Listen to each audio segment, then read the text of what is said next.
It's time to play Two Truths and a Lie. And now, coming to you from Los Angeles, it's our host, Juliana Rama.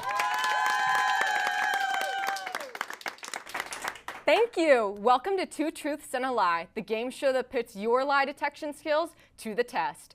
Standing with me now are our studio contestants. Who do we have playing today? Well, let's meet Joe.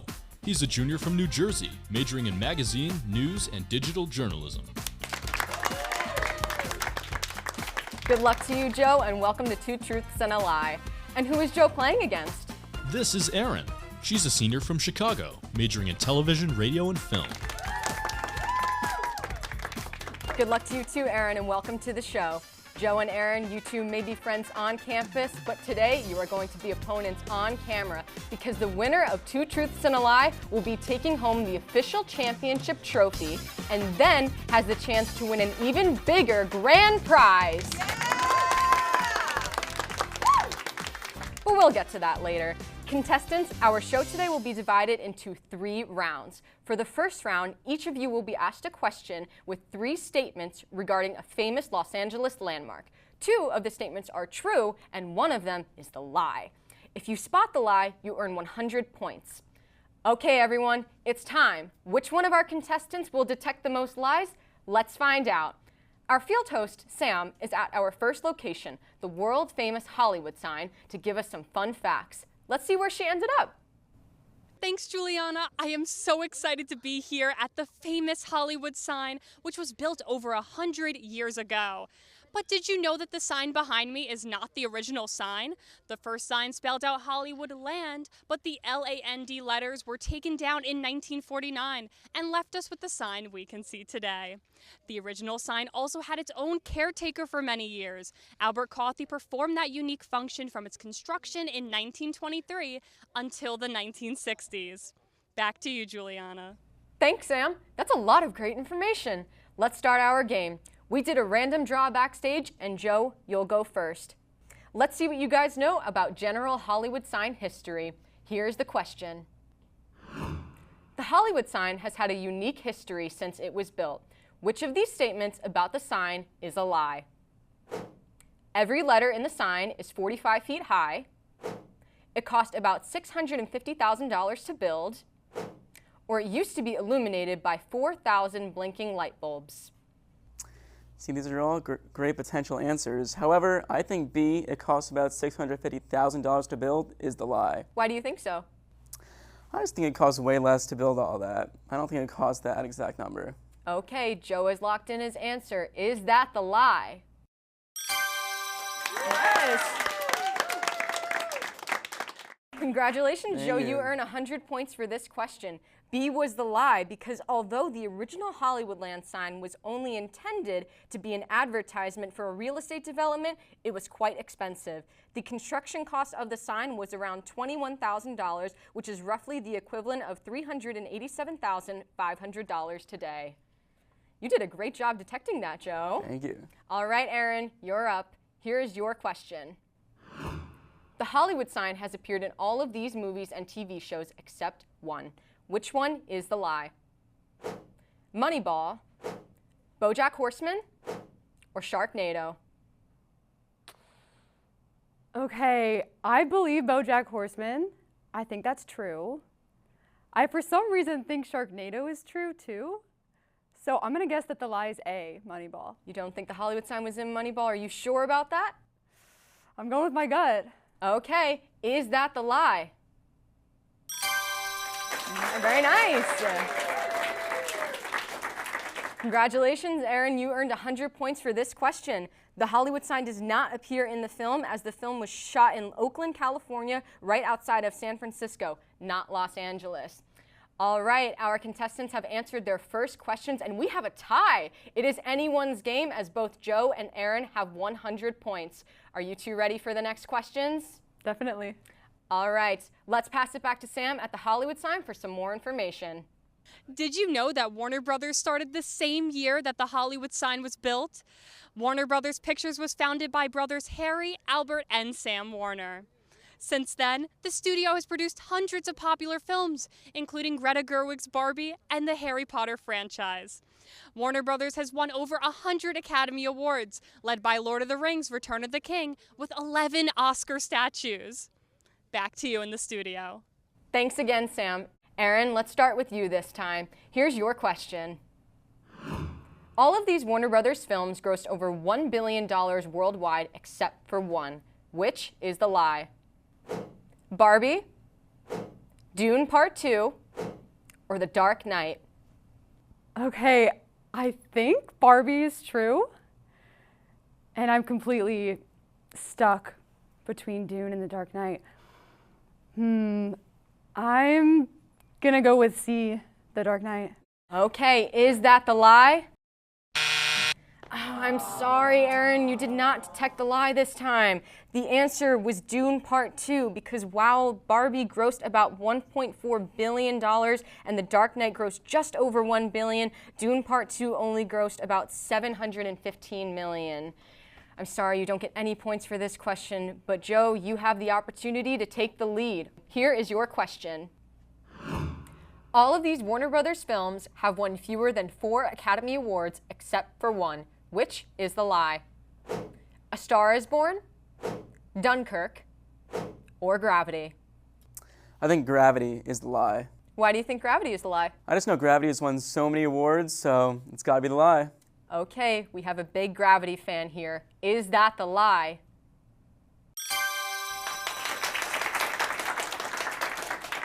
Congratulations, you have spotted the lie. A Star is Born won 1 Academy Award, Dunkirk won 3 Academy Awards, but Gravity won 7 Academy Awards, including Best Directing and Cinematography. Great job spotting that lie, Joe. That's the end of round 1. Joe has taken the lead with 200 points and Erin has 100 points, but she can still easily take this game. Before we begin the next round, let's get to know our contestants a little bit better. Roll the clips. Hi, I'm Erin Pachapa. I'm a senior television radio film major and accounting minor. I love license plates. I truly think the random assortment of letters and numbers is like something special. I also love seeing just plates from all over the United States and wherever I am. A lot of my collection comes from my family and from friends of the family, and it really means so much that those people remember that I like this thing. If you or anyone you know knows where to find a California plate, let me know. Hi, my name is Joe Kaplan. I am a junior here at Newhouse L.A. I'm an M&D major. I love hiking. Hiking is really cool. I did when I was young at camp, and I continue to do it. I've been to Griffith Observatory so far over here, and I to continue my journey doing hiking in Los Angeles. Erin, what's your favorite license plate that you've collected so far? My favorite is probably the Utah one. Really? Oh wow, that's a nice one. Joe, if you could hike anywhere in the world, where would you hike? Honestly, the Appalachian Trail back in the East Coast, it's beautiful. Probably the best place to hike that I've been so far. Very nice, Joe. I'll have to see that scenery for myself eventually. Let's get started with round 2. Things are going to work a little differently. This time, we're shaking things up with the help of our buzzers. I will reveal 3 answer choices for our second Los Angeles landmark, and you will be asked a question. Once I pose the question, whoever buzzes in first will receive 200 points if you can guess the lie. If you are incorrect, your opponent can get 100 points if they identify the lie from the 2 remaining answers. All right, let's pass it back to Sam, who is at the home of some of our favorite childhood shows. Thank you. I am outside of Nickelodeon Studios in Burbank. Nickelodeon is known for many of their iconic cartoons like The Loud House and Teenage Mutant Ninja Turtles. The network actually originally launched as a program Pinwheel in 1977, but it was soon rebranded in 1979. Other than its shows, what else do you think of when you hear the name Nickelodeon? For me, it's their bright green slime, which has been a messy element in many of their shows and on the annual Kids' Choice Awards. Back to you in the studio. Thank you, Sam. I'm sure we've all watched the Kid Choice Awards at some point growing up, but can you remember which celebrities have been slimed? Let's begin with the first question of round 2. All of these celebrities have been slimed except for one. Which one is the lie? Harrison Ford, Steve Carell, or Chris Evans? Joe, which one is the lie? I think C, Chris Evans, is the lie. Why do you think so? Well, Harrison Ford is a very sophisticated actor, so I'm cutting him off. And Steve Carell, while I do think he could be the one, I think it's Chris Evans. Let's see if Chris Evans is. Is that the lie?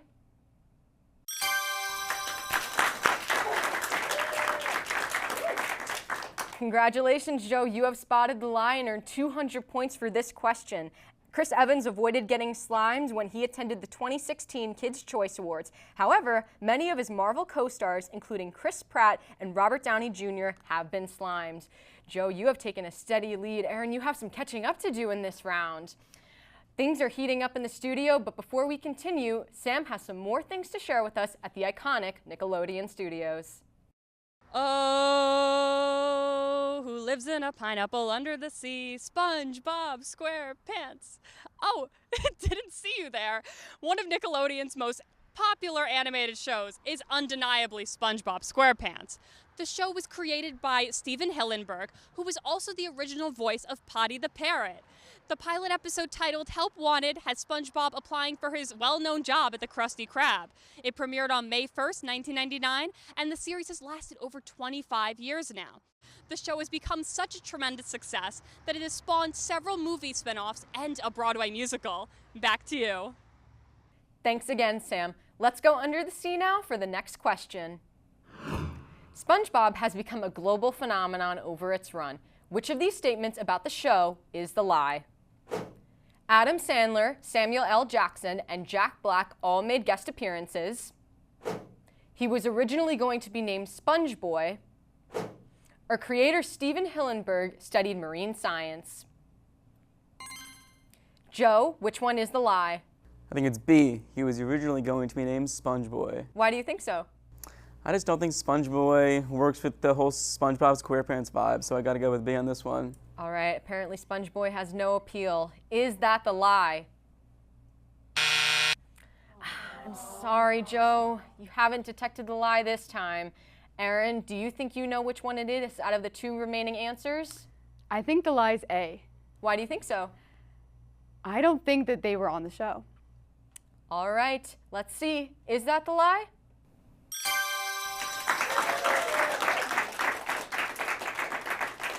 Congratulations, Erin. You have spotted the lie and earned yourself 100 points for this question. None of them have made guest appearances, but other stars such as Will Ferrell, Tina Fey, and Betty White have. All right, we have Joe with 400 points and Erin with 200 points. Contestants, I double dare you to get this question right.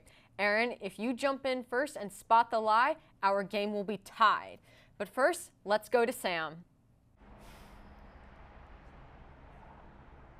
Hundreds of kids and adults have been slimed over the years on Nickelodeon.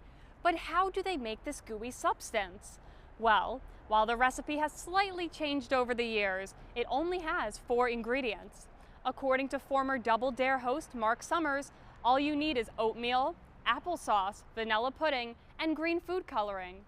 In fact, I decided to make it myself last night. And look how it turned out. Thank you, Sam. Here's the next question. Which of these statements about the network's signature game show Double Dare is the lie? Dana Carvey turned down the host role for SNL. Double Dare was the first game show on Nickelodeon. Or it was inspired by the board game Mousetrap. Joe, what is the lie? I think A, that Dana Carvey turned down the host role for SNL. Okay, to find out if that's the lie, we have a special guest to tell you. Roll the tape. Hi everybody, I'm Mark Summers, and this is The Lie. Contrary to popular belief, for over 30 years, Dana Carvey never tried out for Double Dare. How do I know? Well, I sent him an email a couple of years ago, and he confirmed that his was an urban legend all along. Good job on spotting the lie. Remember to always take the physical challenge. Back to you guys in the studio.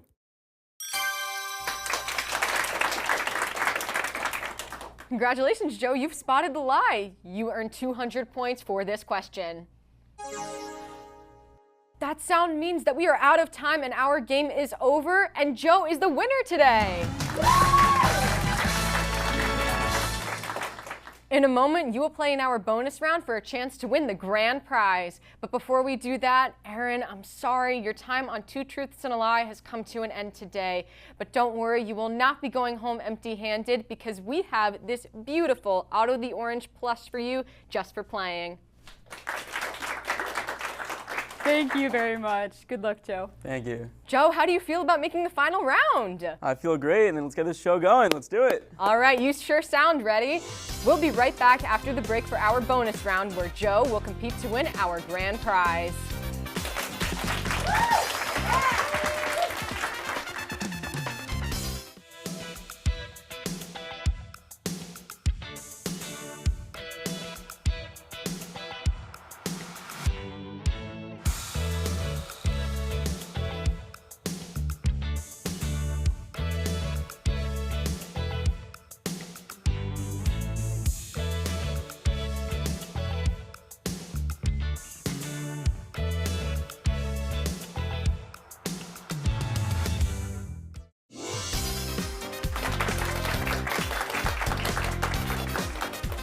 Welcome back to Two Truths and a Lie with our winner, Joe. For winning the game, you get to go home with a championship trophy, but you have the chance to go home with even more. We're about to begin our bonus round where Joe has the chance to win the grand prize. Awesome. Sam is currently at our final Los Angeles landmark. This is where you'll find some of the most talented artists in the world, but Sam can give us some even better info. Thanks, Juliana. Our final LA location for this episode of Two Truths and a Lie is the Capitol Records Tower, a popular landmark of the Hollywood music industry. The building was designed by Louis Najdorf and was completed in 1956, making it the world's first circular office building. At night, you could see at the top of the building, right there, it has a red light that blinks Hollywood in Morse code. Capitol Music Group was founded in 1942 by Johnny Mercer, Buddy DeSilva, and Glenn Wallach. Some of their current artists include Doechii, Sam Smith, and Niall Horan, but they used to represent artists like ABBA, Frank Sinatra, and one of my favorites, the Beatles. Back to you, Juliana. Thanks again, Sam. Let's get started. First, I will reveal 3 answers which will apply to every statement I give you in this round. For each statement, 2 of the answers are true and 1 is the lie.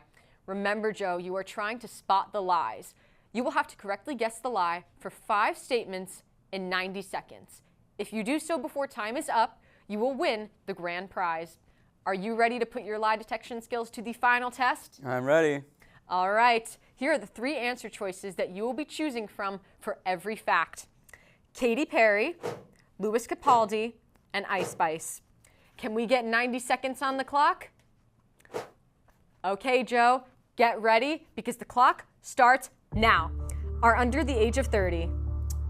The lie is Ice Spice. No, it was Katy Perry. Performed on SNL. The lie is Lewis Capaldi. That's 1 lie. Have won an MTV Video Music Award. The lie is Lewis Capaldi. That's 2 lies. Have been the subject of a full-length major streaming or studio documentary. The lie is Katy Perry. No, it was Ice Spice. Are primarily pop/rock artists. The lie is Lewis Capaldi. No, it was Ice Spice. Have never been married.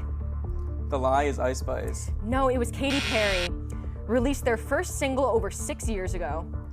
The lie is Ice Spice. That's 3 lies. Have fewer monthly Spotify listeners than the Beatles.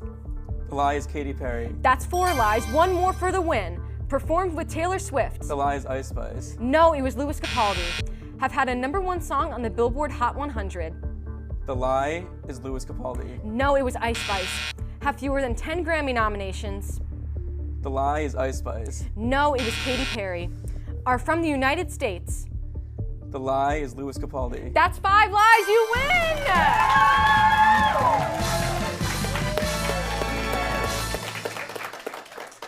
Joe, you have won the grand prize. Yeah! Woohoo!